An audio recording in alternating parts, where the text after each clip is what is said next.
What are your thoughts on the Geneva Bible? Well, so for those of you who don't know, the Geneva Bible is one of the earliest English translations of the Bible. And some people really like it, and some people have gone so far to say that it's superior to all others, including even the King James. And while I'm not a King James only person, I'm certainly never going to say that the Geneva Bible is superior at all. And here's the reasons why. First, we have to understand that the first translations are attempts. Just because an effort is older doesn't mean it's better. The very first hybrid cars are nowhere near reliable as what we have on the road today, because we've learned a lot since then. We've learned how to do it.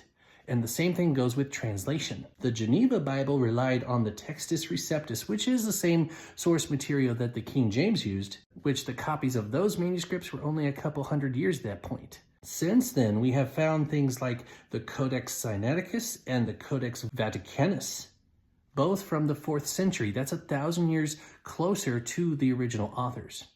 Now, inevitably, people will always push back and say those older manuscripts that are missing verses, they weren't used because they were inferior. They were missing things. That's why the newer manuscripts, there's a lot more of them. No, there's less of the old ones because they're old.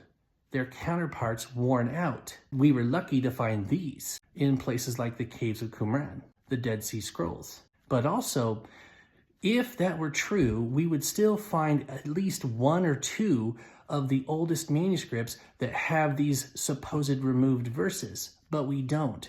Every single one before a certain date, all of them have these verses missing, which means they weren't there to begin with.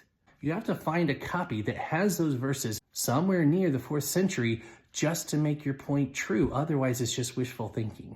Also, we had a limited knowledge of Koine Greek, which is the language that the New Testament was written in. At that time, they were still trying to translate it like classical Greek, and there were many idioms and syntax patterns that were misunderstood or flattened. Since then, we found a lot of ancient documents that are peers to the New Testament that have allowed us to develop our understanding of that particular type of Greek.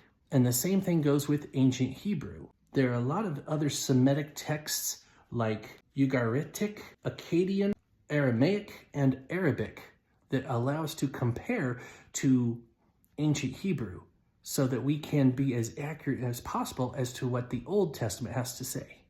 Another reason is they didn't have multiple sources to work from.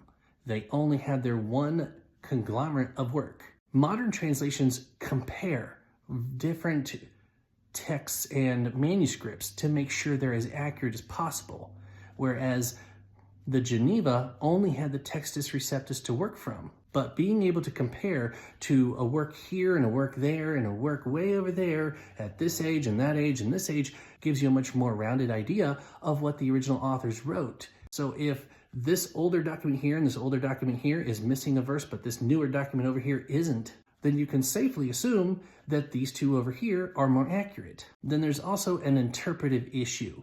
First off, the Geneva Bible was specifically written with some notes in mind. It's a Reformation era document, very much like Martin Luther's German translation. And so the way things are translated, sometimes there is a leaning bias towards what the reformers were trying to push across, whereas modern translators are simply trying to translate it as accurately as possible in spite of whatever their personal beliefs might be. Then there's just the evolution of the English language.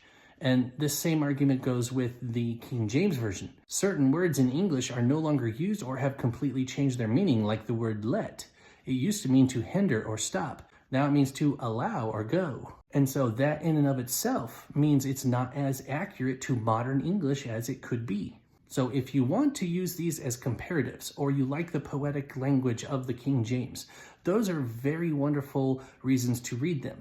But something like the Geneva Bible should not be your primary Bible, and neither the Geneva nor the King James is the most accurate. Not when you have manuscripts that are 1,000 years older that you could be using to translate. So I hope that helps.